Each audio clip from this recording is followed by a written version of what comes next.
But I'm gonna do a little something, guys, all right? We're gonna quickly, because a lot of people have been asking me what's going on with Dire MAUL. Dire MAUL, I believe, gets released tomorrow, which is very exciting, a little bit new content. Now, I myself have been doing a lot of AoE grinding in Zul'Farrak, as well as here. Many deaths, as well as many untold riches. And now what I've heard is that Dire MAUL is even better. So in Dire MAUL East, I believe, we have the ability to farm lashers, and that is going to be the best gold farm in the entire game for mages. I've heard people say that it might be nerfed, but I don't really think so. So at least not that I know of. So what I'm going to be doing is obviously going in there and farming, because it's apparently supposed to be 100 gold per hour, which is pretty strong, if you ask me. Most likely going to be releasing a little AoE farming guide as well. There's tons out there, but I'll be doing and showing you guys exactly what I'm going to be doing. Now, in terms of what else is exciting about Dire MAUL, there's not a ton for mages. I think the most important and the most fun thing is the AoE grinding, as well as a quest in Dire MAUL West, I believe, for a new rank of water. So I myself have been very thirsty ever since I hit 60 with the pleb Conjure 6 water, rank 6 Conjure water. I think the Conjure 7 water is going to be coming out, which is fucking amazing. Pardon my French. It's going to be nice to be able to recover your mana a little bit quicker, and I think that's probably what I'm looking forward to the most, is a new rank of water. It's in Dire MAUL East, apparently. It's in Dire MAUL East for the quest. There's a few items I wanted to show you guys. Like I said, there's not a ton for mages, but if we go and take a quick look at the 3 wings of Dire MAUL, there's Dire MAUL East, West, and North.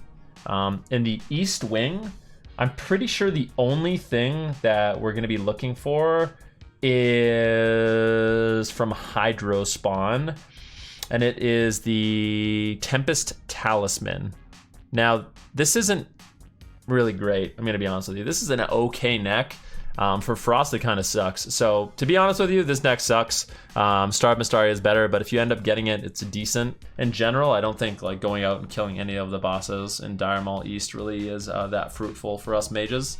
If we go and check out Dire MAUL West, there's a few things that are interesting. This rare spawn, Susie, has Bright Spark gloves. Now, these gloves are particularly good. To me, these gloves are, I think, pre-BIS. They're PvP pre-BIS, specifically if you're playing Fire or you're playing the Fire-Frost hybrid. It's got really good int, really good stamina, and crit. And this is coming from a PvP perspective. So if you're playing like that Fire-Frost hybrid for PvP, the 1% crit is really, really nice. And I think these gloves are probably BIS before you can get some of the other stuff. Now, the other things we were looking for was MAUL'THAR, the Robe of the Everlasting Night. This is a really good item as well.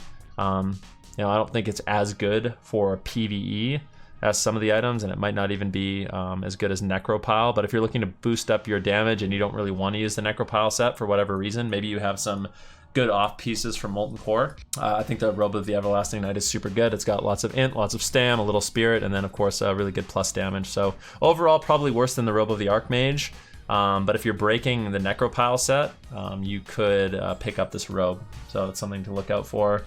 And then for this boss right here, Prince TORTHELDRIN, there is a weapon called Mind Carver, 8 int, 12 damage. It's a sword. Honestly, not that great. Kind of sucks. I personally will be rolling with Arbiter's Blade instead, and I think it's worse than the Witch Dagger from Scholomance. So this is kind of just like, if you get it and you don't have anything else, you're kind of happy, but I don't think it's like something you should go out and necessarily farm for. And then the best, in my opinion, the absolute best item you can get that drops from a boss here is the bracers. So the Sublime Wrist Guards.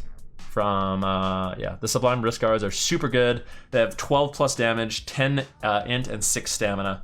And I think those are better than Necropile set, especially if you're breaking the set. If you're not breaking the set, the Necropile set is really good. If you have all the pieces of the Necropile set, it's still really, really strong. But if you are going to be breaking it because you have a few pieces of gear from Molten Core, or maybe you haven't had the time to go farm it, I think these bracers are really, really strong. And then there's one other thing I'm really excited about, which is the pattern belt of the Archmage. All right, yeah, I think so. I think it actually has a chance to drop off of everything. It's not just that one boss, but yeah, the pattern belt of the Archmage. This is another one of those belts. It's got a ton of intellect on it, a ton of stamina, and I think it's better than Banthok Sash if you have the hit.